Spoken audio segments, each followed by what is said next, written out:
സുഹൃത്തുക്കളെ എല്ലാവർക്കും നമ്മുടെ പുതിയ വീട്ടിലേക്ക് സ്വാഗതം. ഇന്ന് ഞാൻ പറയാൻ വന്നിരിക്കുന്നത് നമ്മുടെ മലയാളത്തിൻ്റെ ഇതിഹാസമായിട്ടുള്ള മമ്മൂക്കയെ പറ്റിയാണ് കേട്ടോ. എന്താണെന്ന് വെച്ച് കഴിഞ്ഞാൽ 2022 മമ്മൂക്ക പറഞ്ഞൊരു കാര്യമുണ്ടായിരുന്നു. നമുക്കെല്ലാവർക്കും കൂടി ചേർന്നുകൊണ്ട് മലയാള സിനിമയെ അങ്ങ് ലോകത്തിൻ്റെ അങ്ങ് നെറുകയിലെത്തിക്കാവുന്നൊരു കാര്യം പറയുകയുണ്ടായി. അതായത് കേരളത്തിൽ മാത്രമല്ല മലയാള സിനിമ ഉയർന്നു നിൽക്കേണ്ടത്, അല്ലെങ്കിൽ കേരളത്തിൽ മാത്രമല്ല മലയാള സിനിമ ഇൻഡസ്ട്രിയുടെ ആ ഒരു പേര് അറിയപ്പെടേണ്ടത്, അത് ഈ ലോകം മുഴുവനും ചർച്ച ചെയ്യപ്പെടണം. ലോകത്തുള്ള എല്ലാ ആളുകളും മലയാള സിനിമാ മേഖല എന്താണെന്ന് അറിയണം. അതിന് വേണ്ടിയിട്ട് നമുക്ക് ഒരുമിച്ച് പ്രയത്നിച്ച് നമുക്കതിന് വേണ്ടിയിട്ട് അത് സാധ്യമാക്കാമെന്നാണ് മമ്മൂക്ക പറഞ്ഞത്. അങ്ങനെ അന്ന് 2022 മമ്മൂക്ക പറഞ്ഞൊരു കാര്യം 2026 ഒരു ആദ്യം തന്നെ അത് സഫലമായി. അല്ലെങ്കിൽ 2025 കഴിഞ്ഞപ്പോൾ തന്നെ അത് ഏകദേശമൊക്കെ തീരുമാനമായി. 24-25 കാലഘട്ടങ്ങളിൽ തന്നെ ഏകദേശം അത് തീരുമാനമായി. അങ്ങനെ ഇന്ന് മലയാള സിനിമ ലോകത്തിൻ്റെ ഏറ്റവും അങ്ങേ അറ്റത്ത് എത്തി നിൽക്കുകയാണ്. അതായത് കേരളത്തിൽ നിന്ന് പോയി അതിപ്പോൾ അമേരിക്കയിൽ വരെ എത്തി നിൽക്കുന്ന ഒരു ചിത്രമായിട്ട് മാറിയിരിക്കുകയാണ്. അതായത് നമുക്കറിയാം ലോസ് ഏഞ്ചൽസിലെ ഓസ്കാർ അക്കാദമിയുടെ മ്യൂസിയത്തിൽ അവർ തന്നെ സ്വമേധയാ തിരഞ്ഞെടുത്തൊരു ചിത്രമാണ് മമ്മൂക്കയുടെ ഭ്രമയുഗം എന്ന് പറയുന്ന ആ ഒരു ചിത്രം. ആ ചിത്രം ഈ പറയുന്ന ഓസ്കാർ അക്കാദമിയെ ഭ്രമിപ്പിച്ചുകൊണ്ട് അവിടെ വലിയ രീതിയിൽ തരംഗം സൃഷ്ടിച്ചുകൊണ്ട് മമ്മൂക്ക എന്ന് പറയുന്നൊരു മനുഷ്യനെ പറ്റി അവർ പഠിച്ചിരിക്കുകയാണ്. ഒരു പാഠപുസ്തകം എന്നോണം മമ്മൂക്ക എന്ന് പറയുന്നൊരു മനുഷ്യനെയും അദ്ദേഹത്തിൻ്റെ അഭിനയ വൈഭവത്തിനെയും അദ്ദേഹത്തിൻ്റെ സംസ്കാരത്തിനെ പറ്റിയുമെല്ലാം ഇനി കേരളത്തിൽ മാത്രമല്ല അങ്ങ് ബ്രിട്ടീഷുകാരുടെ മക്കളും സായിപ്പന്മാരും പഠിച്ചുകൊണ്ടിരിക്കുന്നു എന്നുള്ളൊരു സന്തോഷ വാർത്ത നമ്മൾ കണ്ടു. അപ്പോൾ അതിനുശേഷം ഇന്നിപ്പോൾ വന്ന വീഡിയോ, അല്ലെങ്കിൽ ഇപ്പോൾ വന്നുകൊണ്ടിരിക്കുന്ന വീഡിയോസാണ് മമ്മൂക്ക അന്ന് പറഞ്ഞ കാര്യങ്ങൾ. അത് മലയാള സിനിമയെ നമുക്ക് വാനോളം ഉയർത്തണം, നമുക്ക് പ്രതീക്ഷിക്കാത്ത തലങ്ങളിലേക്ക് എത്തിക്കാൻ പറ്റണം, അതിന് വേണ്ടിയിട്ട് ഞാൻ ഒപ്പമുണ്ടാവും, എല്ലാവരും വേണം എന്നാണ് മമ്മൂക്ക പറഞ്ഞത്. അപ്പോൾ അന്ന് മമ്മൂക്ക പറഞ്ഞ വാക്കുകൾ എന്താണെന്നുള്ളത് ഞാൻ വീഡിയോ നിങ്ങളെന്ന് കാണിച്ചു തരാം. അത് കണ്ടിട്ട് നമുക്ക് ബാക്കി വീഡിയോയിലേക്ക് വരാം.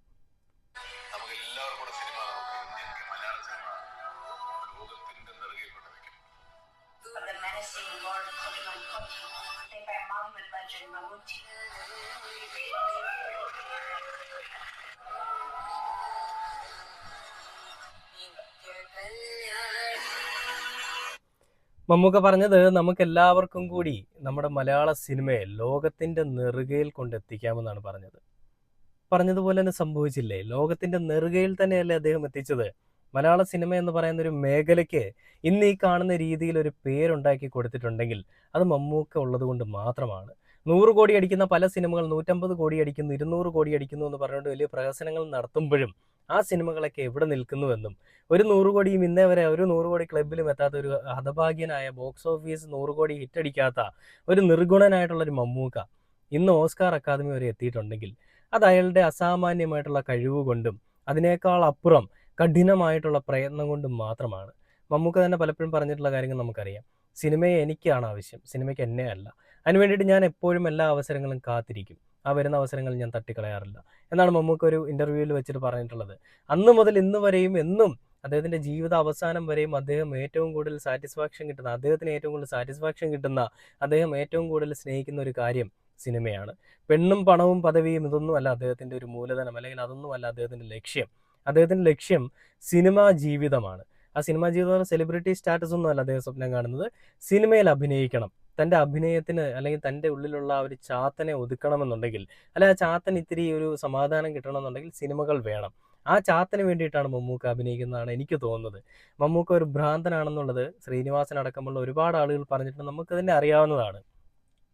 ഈ പ്രായത്തിലും തൻ്റെ ആരോഗ്യം നോക്കാതെ, തൻ്റെ ശരീരം നോക്കാതെ താൻ സിനിമയ്ക്ക് വേണ്ടിയിട്ട് ചെയ്യുന്ന ആ ഒരു എഫേർട്സ്, ആ ഡെഡിക്കേഷൻസ്, ഇതെല്ലാം എല്ലാവരും കണ്ടിരിക്കേണ്ട കാര്യങ്ങളാണ്. അത് ഒരുപാട് ചെറിയ തിരക്കുകൾ വരുമ്പോൾ ഞാൻ വലിയ തിരക്കാണ്, എനിക്ക് ഒരുപാട് മറ്റേ കാര്യങ്ങളുണ്ടെന്നൊക്കെ പറഞ്ഞുകൊണ്ട് പോകുന്ന, ഞാൻ എന്തോ വലിയ മറ്റേതാണെന്നൊക്കെ ചിന്തിച്ചുകൊണ്ടിരിക്കുന്ന ഒരുപാട് ആളുകളുണ്ട്. ആ ആളുകൾക്കൊക്കെ ഇതൊരു പ്രചോദനം തന്നെയാണ്. ഞാൻ പിന്നെ വേറൊരു വീഡിയോ കണ്ടു കേട്ടോ. ആ വീഡിയോ കൂടെ ഞാൻ നിങ്ങളെ എന്തായാലും ഒന്ന് കാണിച്ചു തരാം. ആ വീഡിയോയിലെ കുറച്ച് കമൻറ്റുകളാണ് എന്നെ ഇങ്ങനെ അത് ശ്രദ്ധിക്കാനായിട്ട്, അല്ലെങ്കിൽ നിങ്ങളെ കാണിക്കാനായിട്ട് എനിക്ക് ഒരു പ്രചോദനമായത്. അതിൽ പറയുന്നത്, ഈ ഒരു വീഡിയോ എന്തായാലും നമുക്ക് കണ്ടിട്ട് ഞാൻ എന്തായാലും ബാക്കി പറയാം. അതിലെ കമൻറ്റുകൾ ഞാൻ എന്തായാലും കാണിച്ചു തരാം.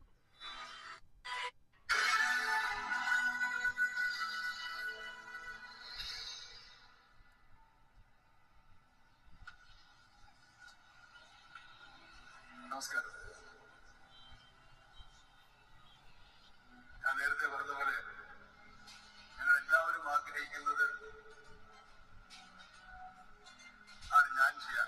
അതിന് വളരെ സന്തോഷമുണ്ട്, നിർവൃതിയുടെ ഭാഗ്യമുള്ളതായിട്ട് തന്നെ കണക്കാക്കുന്നത്.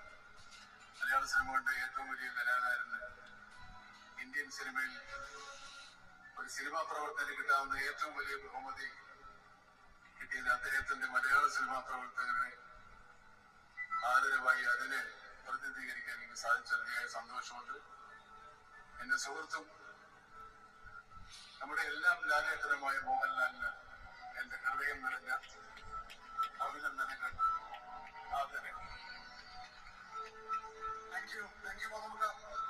ലാലേട്ടൻ എന്ന് പറയുമ്പോൾ നമ്മുടെ മനസ്സിലേക്ക് വരുന്ന എപ്പോഴും ഒരു വേർഡ് വിസ്മയം, മാജിക്.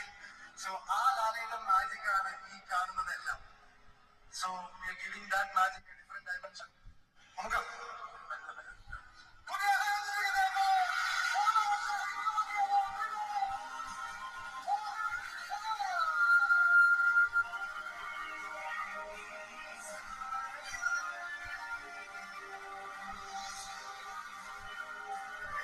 കണ്ടില്ല, ഈ ഒരു വീഡിയോയിൽ ലാലേട്ടൻ വരുന്നതിനെ പറ്റിയാണ്, അല്ലെ ലാലേട്ടനെ ഇൻട്രൊഡ്യൂസ് ചെയ്യുകയാണ് മമ്മൂക്ക. ആ മമ്മൂക്ക പറയുന്ന സമയത്ത് അവിടെ ലാലേട്ടനും എത്തുന്നുണ്ട് ആ വേദിയിൽ കേട്ടോ. അതിൽ കമന്റ് ബോക്സിൽ പറയുന്നത് മമ്മൂക്കയുടെ കൂടെ നിൽക്കുമ്പോൾ ലാലേട്ടൻ്റെ ആ എളിമ, വിനയം, ആ ഒരു പേടി അതെല്ലാം മുഖത്ത് കാണാൻ സാധിക്കും. പിന്നീട് ചിലർ പറയുന്നത് മീശയും പിരിച്ച് വന്നു കഴിഞ്ഞാൽ മമ്മൂക്കയൊക്കെ ഒരു സൈഡിലേക്ക് മാറി നിൽക്കും, പിന്നെ ലാലേട്ടനാണ് മുന്നിൽ. ചിലർ പറയുന്ന 74കാരൻ്റെ മുൻപിൽ ചെറുപ്പക്കാർക്ക് പോലും പിടിച്ചു നിൽക്കാൻ സാധിക്കുന്നില്ല എന്നാണ്. പിന്നെ എൻ്റെ വീഡിയോയുടെ ഒരു കമൻറ്റ് ബോക്സിൽ, അല്ലെങ്കിൽ നമ്മുടെ വീഡിയോയുടെ കമൻറ്റ് ബോക്സിൽ ഒരാൾ കമൻറ്റ് ഇടുകയുണ്ടായി.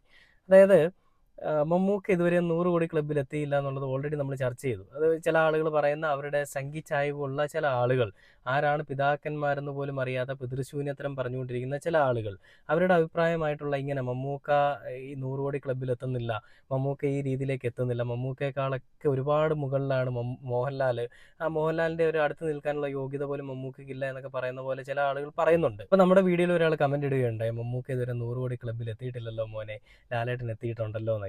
ഞാൻ പലരോടും പറഞ്ഞൊരു കാര്യം തന്നെയാണ് ഞാൻ ഇവിടെയും പറയുന്നത്. അതായത് മമ്മൂക്ക 100 കോടി ക്ലബ്ബിൽ എത്താൻ വേണ്ടിയിട്ടാണ് സിനിമയെന്ന് നിങ്ങളോട് ആരാണ് പറഞ്ഞത്? ഈ ഇങ്ങനെ വിമർശിക്കുന്ന ആളുകളോടുള്ള എൻ്റെ ചോദ്യമാണ്, മമ്മൂക്കയോട്, അല്ലെ മമ്മൂക്ക സിനിമ ചെയ്യുന്നത് കോടികൾ പ്രതീക്ഷിച്ചിട്ടാണെന്നാണ് നിങ്ങൾ വിചാരിക്കുന്നത്? സിനിമ ചെയ്യുന്നത് അദ്ദേഹത്തിൻ്റെ ഉപജീവനത്തിന് വേണ്ടിയിട്ടാണെന്നാണ് നിങ്ങൾ വിചാരിക്കുന്നത്? ഇതൊന്നും ഒരിക്കലും അങ്ങനെയല്ല.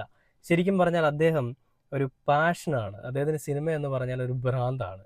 ആ ഭ്രാന്ത് അദ്ദേഹത്തിന് ഒന്ന് തീർക്കണം, അല്ലെ ഭ്രാന്തിന് കുറച്ച് ശമനം കിട്ടണമെങ്കിൽ അദ്ദേഹത്തിന് സിനിമ ചെയ്തേ പറ്റുള്ളൂ. അത് വയ്യാതെ കിടപ്പിലായിരുന്നപ്പോൾ പോലും, അതായത് ഒരു 8 മാസത്തോളം നീണ്ട വിശ്രമവേളയിലായിരുന്നപ്പോൾ പോലും ആ ഒരു വിശ്രമവേള വിട്ട് അദ്ദേഹം ഓടിയെത്തി ആദ്യം ചെയ്ത അഭിനയമാണ്.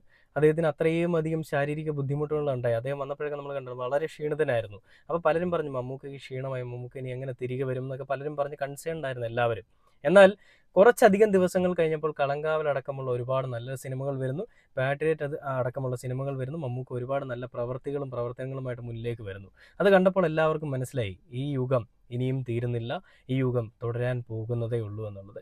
പിന്നീട് നമ്മൾ കണ്ടത് മലയാളക്കരയിലുള്ള എല്ലാ ജനങ്ങളും കാത്തിരുന്നത് പോലെ മമ്മൂക്കയുടെ ഒരു വൻ തിരിച്ചുവരവായിരുന്നു. ആ തിരിച്ചുവരവ് എല്ലാ ജനങ്ങളും ഒരുപോലെ തന്നെ സ്വീകരിച്ചു. അങ്ങനെയുള്ളൊരു മമ്മൂക്ക ഇനിയും ഒരുപാട് കാലം ഉണ്ടാകും. 100 കോടി ക്ലബ്ബ്, ഞാൻ പറഞ്ഞു വന്നത് മമ്മൂക്ക 100 കോടിക്കോ അല്ലെ പ്രതിഫലത്തിന് വേണ്ടിയിട്ടോ ഒന്നുമല്ല സിനിമയിൽ അഭിനയിക്കുന്നത്. നല്ല സിനിമകൾ ഉണ്ടാവണം. നമ്മൾ ജീവിച്ച് വളർന്ന നമ്മുടെ മണ്ണ്, അല്ലെ നമ്മുടെ സംസ്കാരം, ആ സംസ്കാരം ഒരുപാട് ഉന്നതങ്ങളിലെത്തണം. അതിനുവേണ്ടി നമ്മളെ കൊണ്ട് എന്ത് സംഭാവന ചെയ്യാൻ പറ്റുമെന്നുള്ളതാണ് മമ്മൂക്ക ശ്രദ്ധിക്കുന്നത്, അല്ലെ ശ്രമിക്കുന്നത്. അതിന് വേണ്ടിയിട്ടാണ് D55 എന്ന് പറയുന്ന ധനുഷ് ചിത്രത്തിൽ മമ്മൂക്കയ്ക്ക് 35 കോടി കൊടുക്കാമെന്ന് പറഞ്ഞപ്പോൾ മമ്മൂക്ക അത് വേണ്ടെന്ന് പോലും പറഞ്ഞത്, അവിടെ മമ്മൂക്ക പറഞ്ഞൊരു കാര്യം, നല്ല സിനിമകൾ ഉണ്ടാവട്ടെ, അതിന് വേണ്ടിയിട്ടുള്ള എല്ലാ സംഭാവനകളും എൻ്റെ ഭാഗത്തു നിന്ന് ഉണ്ടാവുമെന്നാണ് മമ്മൂക്ക അവിടെയും പറഞ്ഞത്. അപ്പോൾ അങ്ങനെയൊക്കെ പറഞ്ഞൊരു മമ്മൂക്കയാണ് ഈ രീതിയിൽ പറഞ്ഞുകൊണ്ട് മമ്മൂക്ക പണത്തിന് വേണ്ടിയിട്ടാണ് ജീവിക്കുന്നത്, അല്ലെ പണത്തിന് വേണ്ടിയിട്ടാണ് അഭിനയിക്കുന്നത്, അല്ലെങ്കിൽ പണത്തിനോട് ഇത്രയും ആക്രാന്തമുള്ള ചാരിറ്റി ചെയ്ത് അതിൽ കൂടിയും പണം ഉണ്ടാക്കാൻ ശ്രമിക്കുന്നവനാണ് എന്നൊക്കെ പറഞ്ഞുകൊണ്ട് മെഴുകാൻ ശ്രമിക്കുന്നത്. ഇത്തരത്തിലുള്ള ആളുകളോട് നമുക്ക് പ്രത്യേകിച്ചൊന്നും പറയാനില്ല. ഓട് കണ്ടം വഴിയെന്നേ പറയാനുള്ളൂ. അതിനപ്പുറത്തേക്ക് പറയാൻ ഒരുപാട് വാക്കുകളുണ്ട്, നിങ്ങൾക്ക് പൂരിപ്പിച്ചെടുക്കാം. അപ്പോൾ മമ്മൂക്ക എന്തൊക്കെ ചെയ്താലും കുറ്റം കണ്ടുപിടിക്കുന്ന ഒരു കൂട്ടം ആളുകളുണ്ട്. അവരോട് നമ്മൾ എത്രയൊക്കെ ശരിയെന്ന് അല്ലെങ്കിൽ നല്ലതാണെന്ന് പറഞ്ഞാൽ അവർ കുറ്റമേ കണ്ടുപിടിക്കുകയുള്ളൂ. അവരെയൊക്കെ അവരുടെ വഴിക്ക് വിടുക. നമ്മളടക്കമുള്ള മമ്മൂക്കയെ സ്നേഹിക്കുന്ന ഒരുപാട് ആളുകൾ കേരളത്തിലുണ്ട്. കേരളത്തിൽ മാത്രമല്ല, അങ്ങോളം ഇങ്ങോളം, ഇപ്പോൾ ഇത് അമേരിക്ക വരെ എത്തി. അതായത് പാൻ ഇന്ത്യൻ സ്റ്റാർ എന്ന് പറയുന്നതിനേക്കാളൊക്കെ അപ്പുറത്തേക്ക് മമ്മൂക്കയുടെ ലെവൽ മാറിക്കഴിഞ്ഞു. ഇനിയും അങ്ങനെ എന്നും ഉണ്ടാവട്ടെ. എക്കാലത്തും മലയാള സിനിമയും മലയാളികളെയും വിസ്മയിപ്പിച്ചിരിക്കുന്ന മമ്മൂക്ക, ഇപ്പോൾ അമേരിക്കക്കാരെയും വിസ്മയിപ്പിച്ചുകൊണ്ടിരിക്കുന്ന മമ്മൂക്ക അങ്ങനെ തന്നെ തുടരട്ടെ. അത് കണ്ട് വിരളി പിടിക്കുന്നവർ വിരളി പിടിച്ചുകൊണ്ട് ഓടട്ടെ, സന്തോഷിക്കുന്നവർ സന്തോഷം കൊണ്ട് പുളകം കൊള്ളട്ടെ എന്നും പറഞ്ഞുകൊണ്ട് ഈ ഒരു വീഡിയോയുടെ അവസാനിക്കുകയാണ്. പുതിയൊരു വീഡിയോ ആയിട്ട് കാണുന്നവരെ ഓക്കെ, ബൈ.